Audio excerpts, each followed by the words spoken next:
بسم اللہ الرحمن الرحیم۔ یہ اس وقت کی بات ہے جب عظیم طوفان اور سیلاب تھم چکے تھے اور نوح علیہ السلام کشتی سے زمین پر آ گئے تھے۔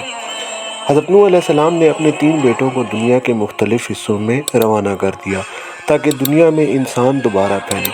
حضرت نوح علیہ السلام کے بیٹے سام سرزمین عرب میں آ کر رہنے لگے، جہاں ان کی نسل بڑھتی گئی اور جزیرہ عرب میں سامی نسل کی ابتدا ہوئی۔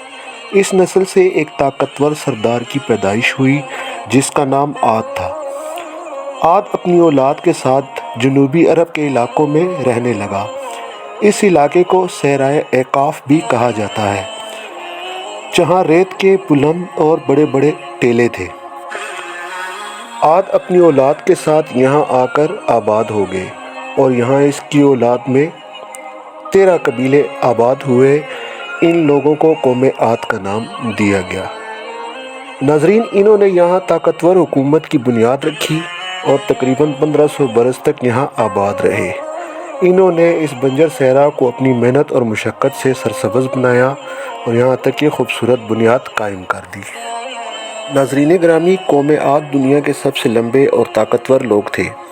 ان کی طاقت کے بارے میں کہا جاتا ہے کہ وہ اپنی طاقت سے درختوں کو جڑوں سے اکھاڑ دیتے تھے۔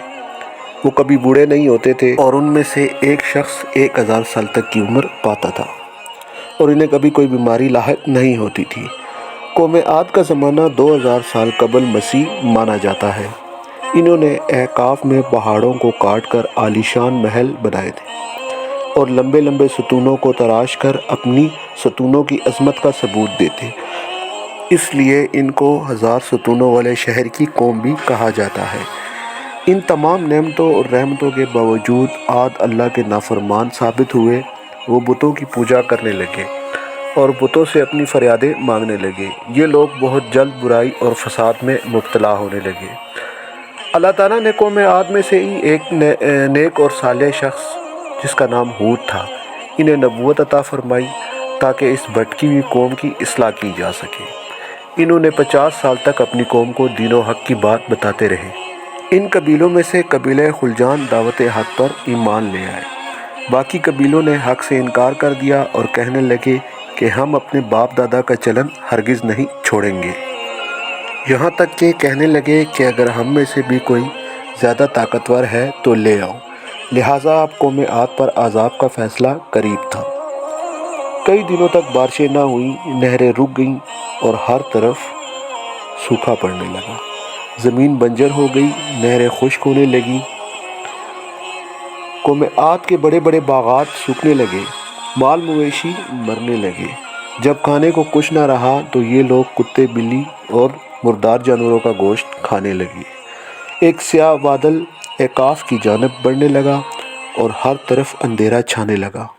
حضرت ہود علیہ السلام سمجھ گئے کہ عذاب کا وقت قریب ہے۔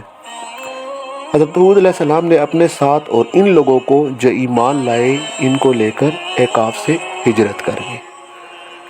ان کے جانے کے بعد ایک بہت بڑا طوفان آیا، آندھی چلی اور اس آندھی سے ہر چیز زمین پوز ہونے لگی اور قوم عاد تنکے کی طرح ہوا میں اڑنے لگے اور ان کے سر آپس میں ٹکرا کر ان کے بیجے منہ پر لٹک جاتے تھے۔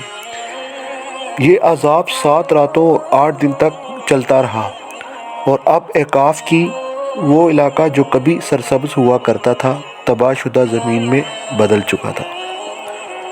1000 سال بعد بھی قرآن مجید میں قوم عاد اور اعقاف کا ذکر ملتا ہے۔ اب یہ علاقے دہشت، ویرانی اور ریت کے سنسان حصوں پر موجود ہے، جو یمن اور عمان کے علاقے میں 250 اسکوائر فٹ پر پھیلا ہوا ہے، جہاں جانا کسی کو پسند نہیں۔ ناظرین گرامی، اگر آپ اللہ اور اس کے رسول سے محبت کرتے ہیں تو اس ویڈیو کو لائک اور سبسکرائب کیجئے گا۔ اسی طرح میں آپ کے لیے مزید ویڈیو لاتا رہوں گا۔ انشاءاللہ ملتے ہیں اگلی ویڈیو میں۔ اپنا خیال رکھیے گا۔ اللہ حافظ۔